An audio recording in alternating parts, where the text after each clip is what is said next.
about productivity and smarter working with new AI tools. But whilst they may help us to get more done in less time, how do we pay attention to the quality of our ideas and our solutions? How do we encourage creative thinking and problem solving in our teams and organizations? Joining me today is Nick Staite, an innovation leader and advisor who helps clients to turn complex challenges into strategic opportunities through product, process, and digital innovation. He has worked in corporates, startups, and not for profits as Growth Hub Director at IMI PLC, as founder and CEO of the network and streaming platform Bobab, and as COO at the Planet Earth Institute. We're going to be chatting about why it can be hard to come up with game-changing ideas in today's world of work, about practical ways we can create the right conditions for people to be innovative, and what we can learn from the most innovative organisations and industries who are ahead of the curve. Welcome to the Business of Being Brilliant, Nick. Thank you very much for having me. Glad to be here.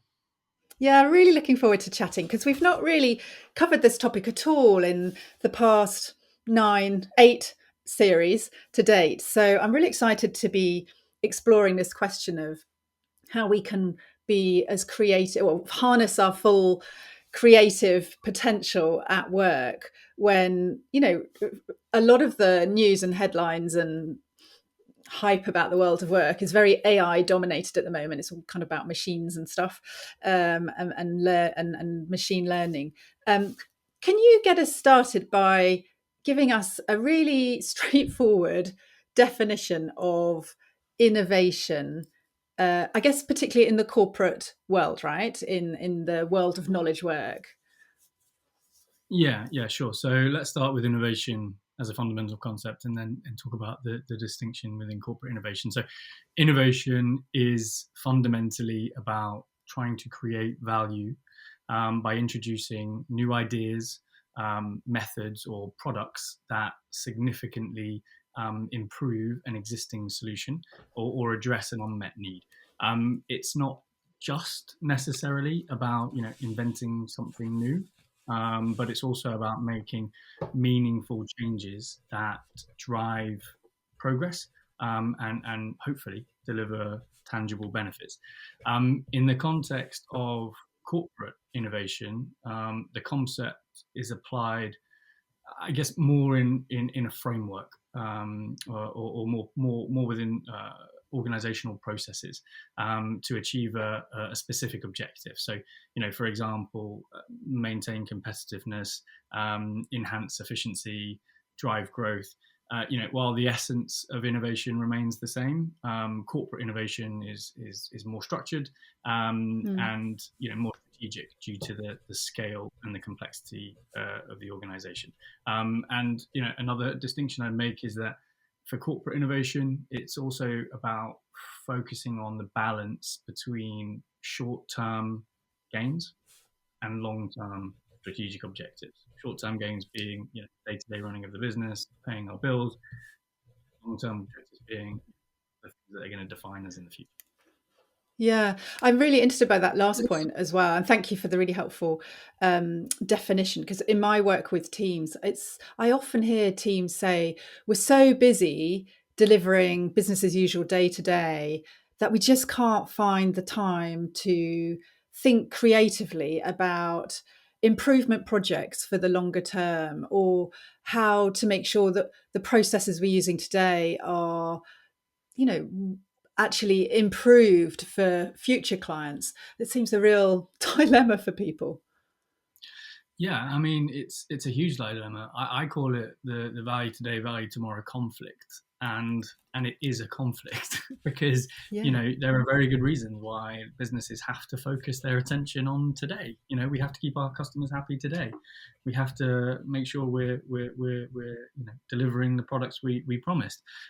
But the fact is, and it's a hard fact, the best organizations, the most successful organizations, and there are lots of examples, thankfully, that we can learn from and we can draw from, find a way to strike a balance between making sure they're not neglecting customers right now, but they're also thinking about what their customers are going to want and need in 2, 3, 4, 5 years, or indeed the customers they haven't even got yet. So Yeah. it's definitely not easy, but there are ways of doing it.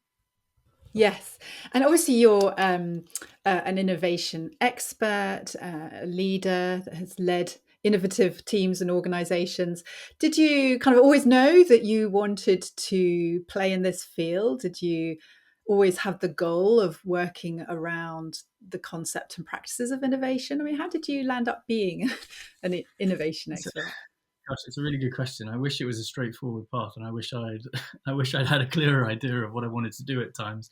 But no, not really. I mean, I've worked in lots of different contexts. I've worked in across sub-Saharan Africa. I've worked in startups. I've worked in NGOs. I've worked in corporates, and vastly different environments, vastly different objectives often. But the thing that unites them for me, and what keeps bringing me back to this idea of innovation, is that I like to work with people to understand problems. That's what I like to do. I like to try and get my head around a tricky issue, and then if I possibly can, I like to try and build things that solve problems. So the two things I'm interested in are kind of problems and building things to solve them. So you can put tech in the mix there, you can put AI in the mix there, you can put anything really, but fundamentally it's about trying to understand an issue and then create something new to solve it. So that for me is what keeps bringing me back to innovation as a very broad topic. Yeah, and I'm sure that'll really resonate for people listening, because that's something, anyone who's managing a piece of work or managing a team or a division or a business can absolutely relate to is, we've got thorny problems. We need to figure out the answers to things, and we need to, to find the solutions and know what's going to move us forward. So why can it feel so hard in today's work to be innovative? We've talked a little bit about the time pressure making us tend to focus on the short term rather than the long term. But what else gets in the way of helping us to think creatively and be good problem solvers? Gosh, yeah. Unfortunately, there are lots of barriers. So if you are experiencing challenges in this area, trust me, it's not just you. In today's fast-paced work environment, it can be really challenging to come up with ideas for several reasons. So, a major one is the prevalence of existing rigid structures and processes within organizations. They can often stifle creativity. There's often very good reasons for those processes and structures. They may have helped the business grow and scale, but often they can be a limiting factor when it comes to innovation. Often there is a very heavy focus, as we've already mentioned, on short-term goals and KPIs that can overshadow the need for longer-term strategic thinking. A huge one for me, particularly in corporate settings, not so much in startups, but definitely corporate settings, is the fear of failure Mm. and taking risks. That can really, really inhibit people's desire or ability to propose new ideas. And you know, there are lots and lots of ways, thankfully, that we can kind of start to address those. Some exist around, introducing new ways of thinking. Something, drawing on my personal experience. So, creating cultures which that encourage experimentation and value diverse perspectives that can kind of help break down Mm. some of the barriers. Previously and today actually, lots of my work evolves around kind of implementing what we call design thinking or agile methodologies that can really help move away from conventional approaches and contribute to fostering an environment where creativity can thrive a little bit more easily. So yeah, they're the Yeah. big ones for me, I think. Yeah. And of that list, for me, the fear of failure, or the fact that we don't encourage failing, I guess we really reward competence, right? Well, and achievement and success, I guess. That's how we get promoted, right? It's because we've, you know, increased turnover by a certain amount, or, won lots of new clients, or launched a new product successfully. I guess we don't tend to get promoted because we've been seen to try 10 new things and 9 things might not have succeeded. That's So we don't exactly really, it. Yeah, that's yeah, it's a huge we one, don't really and like I reward said, failing, do we? Sorry. Yeah, we don't no, really that's it. reward I mean, failing. at all. Yeah, particularly in a corporate setting, I think that's particularly true. And then the nature of innovation is that, if you're doing it right, you should be operating somewhere near the cutting edge. You don't have to be right on it. You don't need to be kind of pioneering brand new technology, but you should be somewhere near that edge. And by definition, that kind of space requires failure. You can't possibly get it right every time. If you are getting it right every time, then you're nowhere near the edge. In which case, you're not innovating perhaps as hard as you could be. So the two go hand in hand, and getting comfortable with it, or more importantly, getting your staff comfortable with it, is a huge element of creating that culture that can generate innovation. Yeah, so making it okay to try stuff and for it not to work out. What else can people do who are listening, who are thinking, yeah, I'd really like to help my team be more innovative, to help us carve out more time for creative thinking, or maybe they've got a particular challenge and they want to really approach it in a really fresh way. What are some of the things that somebody who leads a project or a team can do to help create the right conditions, really, for people to come up with good ideas?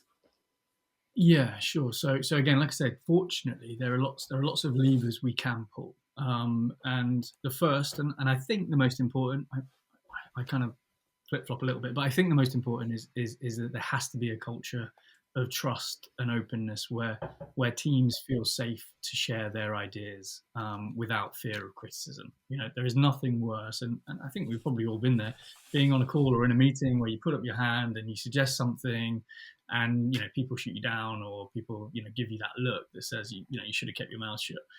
All those things really just make people clam up and not raise their hands. So, Mm. creating a culture where people feel confident and comfortable to kind of make suggestions and give their opinion is absolutely fundamental. It's also crucial, again, in my experience, to have cross-functional collaboration. Diverse teams bring different perspectives, and that can really spark creativity. So in previous roles, where the emphasis has been on designing and engineering products, you may think the emphasis should be on engineers, getting engineers in a room and having them engineer problems. But we put a huge emphasis and significance on getting salespeople in the room, getting lawyers in the room, getting marketeers in the room, making sure there was a really, really diverse a range of perspectives, because the problem that you were exploring becomes clearer with those levels of perspective, and also the solution you create becomes a lot richer. Another key element is resources and time, as I mentioned before. Needs to be allocated specifically to innovation activities. And again, fortunately, there's some really good examples of organizations who have done this really, really well. Probably the most famous, I think, is 3M, big chemical company. Mm. They have a program called the 15% Time Program, where employees were given, I think, a day off, a whole day off, basically, to just pursue projects, that they were working on in the background. There were some parameters, but it was pretty much free Mm. reign. A famous product that came out of it, which I'm sure we all use, is Post-its. So Mm. it's amazing what can come out when you give people time. There are a few other ways to kind of frame and structure that kind of creative process. I'm a big fan of hackathons, which is carving out a day or 2 days in your work calendar, and creating an intensive kind of time bound event where teams can collaborate on different projects and rapidly ideate, and prototype and generate lots of different ideas. Some of them which will be rubbish. That's the nature of the game. But again, there's often a gem within all that. And then the final one, I would say, and again, this is the flip flop that I often make, whether or not it's culture or this one, in terms of the most important leadership. Leadership has to champion, and model innovative behavior, and encourage teams to explore new ideas, and like I say, learn from failures. If you happen to be at the top of an organization or a department and you're not living and exemplifying this idea of taking risks, trying stuff out, celebrating failure, Mm. then your team won't do it. And it's as simple as that. So leadership is another absolutely fundamental one. Yeah, thank you. They're great examples and suggestions. And when I was researching for my business book, The Future of Time, that was also something I looked into was organizations that allow time during the working week for people to pursue their passion projects or to do stuff that isn't directly related to their day job. And yeah, all the examples that I found were about organizations that really recognized the creative sparks that can come when you give people that bit of work freedom to apply their brains on other things in different ways and to share that with others, and all the just the ideas and possibilities that start to emerge from doing that. And to your point about leaders, um, I think it was one of the organisations bank assurance, international bank assurance group that I interviewed for the book. There's a case study on them. They bring all their senior leadership community together very regularly. I think it's about once a month, once every 2 months, for a day where they have an outside speaker from a completely random choice of, not random, but very, very different fields. It might be mountaineers or whatever, and they get people in to come and talk. And the whole event is set up to talk about stuff and explore stuff that isn't directly related to the strategy and the day-to-day work. But then they do later on in the day start to think about, well, what ideas does this spark for us? So I think that those are great ways of doing it. And also, I guess that latter point example, as you say, if people see leaders saying, "This is so important, we're going to take time out to do this," that sends a really strong message, right? A hugely strong message. And let's not underestimate how difficult a decision that is for many leaders, because it often involves saying, directly, we are not going to do that thing, whatever it might be. We are not able to do it because we have to take people's time and we have to dedicate it to something else. So it's not a zero sum game. There is a price to this, unless you are trying to squeeze an extra 25% out of your employees, which you'll only be able to sustain for so long. So it's not an easy decision. I've seen it be made. I've had to make it myself. It's a difficult thing to do. The important thing is that along with that decision, there are kind of clear frameworks, clear guidelines, which kind of guide people through the process, and allow it to be a productive process rather than just a completely random ad hoc one where you're just hoping for the best. You can put structure around it, you can put process around it, which can make you feel a lot more comfortable about kind of making that investment, and it is an investment. Yeah. Yeah, so that's really clear from your advice so far, is that actually you can create the right conditions through a culture of trust, not criticizing people when they, share ideas and thoughts. But you can also put some structure and a process in place to help people. You can't, and all of those things are quite specific things you can do to encourage more innovative thinking and signal that this is really valued. So coming back to the process point, what are sort of 2 or 3 steps that somebody might follow if they want to have a bit of an innovative thinking, creative thinking session, or if they've got a problem that they're working live with their team? What might be the Yeah, 3 or 4 step process they might follow? I was going to say, yeah, actually, I've got a 5-step process, so it's not We'll quite three take or four, that. but Five's good. if people listening can choose, to one or two to choose from. So yeah, one practical process for encouraging innovative thinking I use a lot is the design sprint method, and that's basically a combination of design thinking and agile methodologies. A simplified version of that, which, like I say, I use every day, is a 5-step process. Starts with exploration.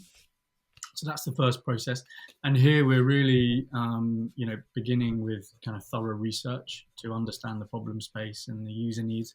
We really want to establish the lay of the land. So that means customer engagement, speaking to customers, figuring out what's important to them. It means market mapping. It means competitor analysis. Like I say, to really kind of understand your starting point. Phase 2 is validation. So here we're basically, our objective is to clearly define a problem statement or a challenge, and to confirm it's a problem worth solving. So, namely, our customers have said, yes, this is something I'm bothered about, and if you fix it, I'd be prepared to pay for it, and that that problem creates a market which is big enough for us to go after. Number three is ideation. So there we're kind of facilitating brainstorming sessions to generate a wide range of ideas. Like I said before, some of which will never see the light of day, and that's totally fine. But they could provide the inspiration or the seed of an idea that becomes your MVP, your minimum viable product, and that's what takes us into the next stage, which is iteration. So here we're interested in developing, simple, low fidelity prototypes of your best ideas. Really lo-fi. Okay, can't stress that enough. They do not have to be perfect. They just need to give people an impression of the direction of travel. Test them with your customers, gather feedback, and allow you to iterate and improve. Always being led by what the customer tells you and what they want and need, rather than being led by the solution you think you found. And then the final phase is implementation. At this point, you should have tested your product. You should be feeling pretty confident about, the market need, the market fits. That's the holy grail, product market fit. And you should be gearing up for scale, whatever that means to your organization, whether it's the kind of, prepping the marketing campaigns or the production processes. And, like I said, this is an approach I use all the time. And it really, really importantly, it helps teams kind of quickly move from problem to solution. Always ensuring that ideas are validated by user feedback before you make a ton of investment. Again, a really, really key point of that is it's minimal investment, it's minimal product, and being led by the customer. The framework, of course, borrows really, really heavily from like I say, design thinking and agile methodologies. That was popularized by Google Ventures. They know they know a thing or two about this, and dozens, hundreds, thousands of companies use similar approaches. Some of the big names, companies like Slack and Airbnb, which they use to kind of solve complex problems. Another useful framework I'll just make a mention of. Encourage listeners to go and find out more about it if they're interested. Is the Lean Startup methodology, which refers and builds around that MVP model approach that I mentioned. As I mentioned, it's based around kind of iterating based on feedback. Popularized by a guy called Eric Ries. If anyone wants to go and search. Yeah, I read the book about last year or so. I had a big goal of reading 50 books in 50 weeks, and that was one of them, because someone had mentioned it to me on a previous podcast episode, and I found it really, really interesting, really helpful, and you can apply the principles to any line of work, really, not just if you're in the tech world. But yeah, so I'll put a link to that in the show notes. But thank you for the 5-step process. And can some of those steps overlap, or do they have to be really sequential? Because I'm thinking a lot of people leap to the ideation. Probably it's like, in my experience anyway, got a great idea for a new product, what it could look like this, and we get really excited and start fleshing it all out, and we probably do the exploration of the problem and the validation a little bit late, if at all. But presumably you can do some of those steps in parallel. Yeah, absolutely. I mean, it may be that you're running a portfolio of projects, in which case you'll have several happening simultaneously, and they'll be looping back. Yeah, the kind of, it sounded very sequential, and it gives the impression of a nice straight line, as I mentioned, heading towards that holy grail of product market fit. In reality, it's a big squiggly loop where you're constantly going back on yourself, and you're kind of redefining what you need to do and how you need to work. And very rarely is it straightforward and that nicely linear. There are dozens of examples, again, from my previous experience, where we'd done our analysis, we'd found a good problem, we'd validated it with a few customers. They'd said, yeah, it's worth fixing. We built a prototype, and basically, we'd found that actually it took us too far out of our wheelhouse. It was about creating a whole new type of technology that we didn't really have a right to play with, and we'd had to go back to the drawing board and start all over again and find a new avenue to begin with. So yeah, it's definitely not sequential or linear. It's like I say, a big squiggly, confusing loop sometimes. Yes, yes. And I guess there's not one big go no go gate at the end of those 5 steps. I guess there may be multiple points in that squiggly process where you come back and ask yourselves, what are we hearing? What is that telling us? Is it worth continuing with this effort or not? Yeah, I mean, definitely. I mean, one of the great things about this process is, if done correctly, you can avoid overinvestment in solutions that are never going to fly. And a really important part of that process is kind of sequential feedback and decision gates. In previous roles, for me, that's involved something like internal pitch panels.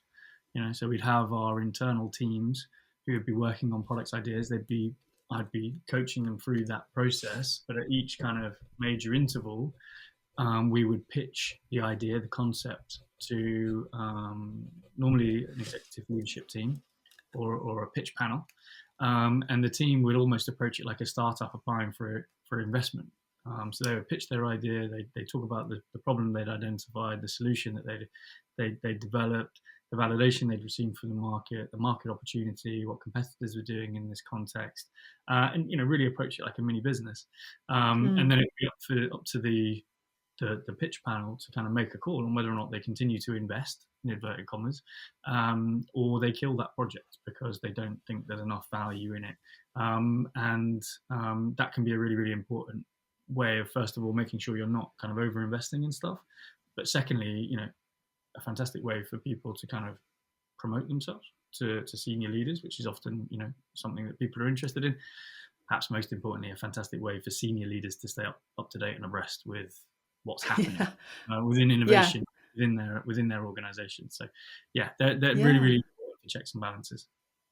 Yeah, and for those leaders to hear firsthand, the ideas that are coming from people, on the front line, serving customers, etc. That's a great example. And you've reminded me of how back in my corporate consulting days, when we had a big pitch coming up to a client, particularly ones that were very competitive, we knew we were up against 4 or 5 other big firms, we would always do what we called a red team process.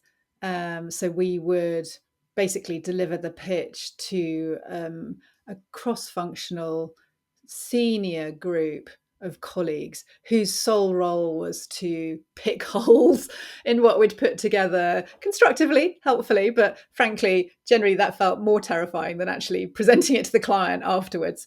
Partly because it had given us the confidence that we'd really road tested it. So actually, obviously, it was really helpful by the time we actually delivered it to the client. But so that red team process was something that was quite ingrained. And it's like, okay, for the really big competitive things, we're going to really collaboratively challenge ourselves to around our thinking and our ideas. Fantastic. Well, we haven't got a lot of time left, but I just wanted to ask one final question briefly about, I guess, who's responsible for innovation and how that's playing out. You know, do you see heads of innovation? How do organizations formalize this expectation for people to be creative? Do they do that by setting up structures or certain roles, or is it in people's performance objectives? What do you see? Oh gosh, Sorry, big many question. variations. No, no, no, many variations on theme. I mean, innovation is one of those things which can mean almost anything to anyone. It's often a difficult one to define. But in terms of whether or not you know you can build innovation into your organization, and the organizational setup, I think you absolutely can. I think there are different ways of doing it in terms of dedicated roles. Certainly, structures are obviously really, really important as well. Previously in previous roles, that's involved kind of creating innovation hubs. like the Mhm. Growth Hub at IMI. That provides not necessarily a physical space, but a kind of cultural space for innovation to thrive. Assigning roles is a really really important step. So whether that's kind of a chief innovation officer, or perhaps kind of additional functionary roles alongside people's existing day jobs. So innovation champions, for example, Mhm. can also help make sure that there's a focus on driving innovation. Additionally, fostering company-wide culture, something we've talked about a lot here, where every employee feels responsible for contributing ideas. That can really democratize innovation as well.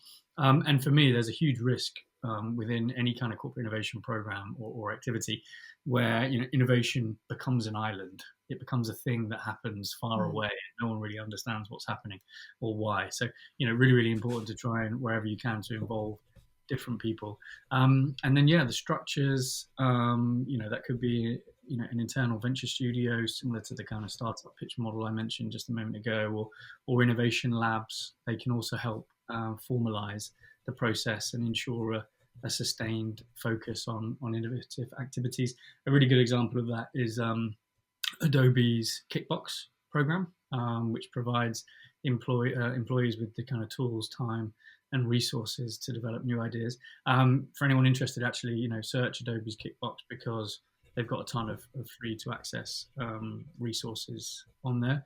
And then, as a final comment, in terms of building you know the structures and the processes to really make an organizational thrive, look at yourselves, look at your own organization, look at your own people, look at how you work, but also don't forget to stick your head above the parapet and see what other people are doing. I'm a big advocate for and a big believer in kind of looking at the startup landscape and looking Mm. at what particular startups are doing.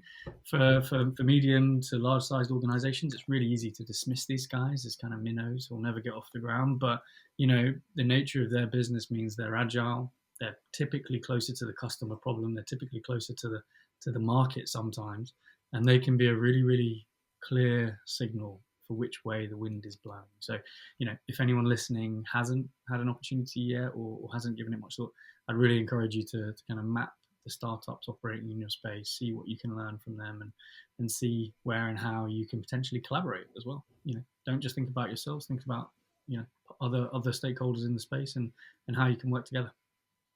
Yeah, fantastic advice. Thank you so much. That's been a brilliant conversation, and I've really enjoyed understanding better about the barriers that can inhibit innovative thinking, from our fear of failure to our tendency to focus on tomorrow's objectives rather than the longer term. But I also found your 5 steps really helpful, and lots of different examples of what companies do, and sometimes in time bound ways, to encourage sparks of ideas and creativity. Thank you so much for all your contributions. If people listening want to get in touch professionally, or think that they might want to approach you because they need some help being a bit more innovative, what's the best way for people to connect with you?